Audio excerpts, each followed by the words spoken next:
It's the Happy Hippo Harmonium channel here, and today we will be looking at the dreaded scales. Scales really are not that bad. As you will see, they're simply a pattern of notes, and you just have to learn the pattern, and that's really it. So let's get going, and I really hope that you understand what's being talked about. If you don't, ask questions. Please ask questions. I really want you to be able to understand how to form a scale and what a scale is. Alright, so let's have a look at scales. The important thing is that you remember the idea of half steps and whole steps from the other video, and also that you've got the idea of an octave in your mind. So the first question that people always ask is, what is a scale? Well, first of all, a scale is not as scary as it seems. Many people seem to have a big phobia about learning scales, and scales are actually not scary at all. And all that a scale is simply a pattern of notes. That's literally all a scale is. Because if you look at this keyboard, if we go from C, for example, there are 12 different notes before we get back up to the next C. So, C, 1, 2, 3, 4, 5, 6, 7, 8, 9, 10, 11, 12, and there we are, back up at the next C. So what we do in a scale is we take a certain number of these 12 notes, 7, and we play them in a particular pattern. So we take 7 of these notes, and then we add the octave. So we play the first note that we played again. Let's have a look at that in C major. So C major are simply the white keys. If you count, you've got 1, 2, 3, 4, 5, 6, 7, and then you play C again. You're leaving all the black keys out. So,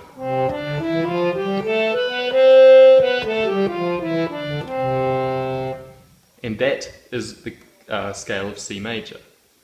Now the question that we have to ask is, why is that the scale of C major? And that's because C major and all major scales and all minor scales follow a certain pattern of half steps and whole steps. And so if you want to work out any major scale, you could do so if you know the pattern. And the pattern is like this. Between C and D is a whole step. D and E, there's a whole step. E and F, the third note in the scale and the fourth note in the scale, there's only a half step. Remember, there's no black note here, so it's a half step. Then between F and G, there is a whole step. G and A whole step. A and B, a whole step. B and C, there's only a half step I should say. So between the 7th note in the scale and the 8th note, the octave, there is a half step. So all that you need to remember if you want to figure out a scale is that between the 3rd note in the scale and the 4th note in the scale, there is a half step. Between the 7th note in the scale and the 8th note in the scale, the octave, there's a half step. And the rest, there's always going to be a whole step. So, if we want to make a scale, we can take that pattern and apply it. Let's apply it to the pattern of, let's say, E major. So we go from E, we take the first note and the second note, there's a whole step. So we go half step, whole step.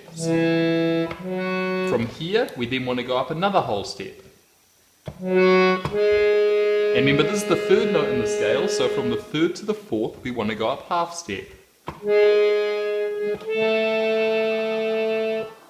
Then from the 4th to the 5th, we want to go up a whole step. 5th to 6th, whole step. 6th to 7th, we want to go up a whole step. And 7th to 8th, a half step. So the 3rd and the 4th, there's a half step. The 7th and the 8th, there's a half step. The rest have whole steps. Played fast, it sounds like this.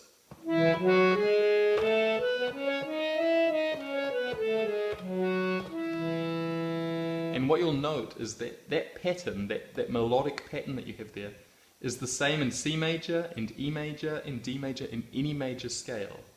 It has that same melodic ring because you're using that same pattern, you're using the same amount of half steps and whole steps to form that pattern.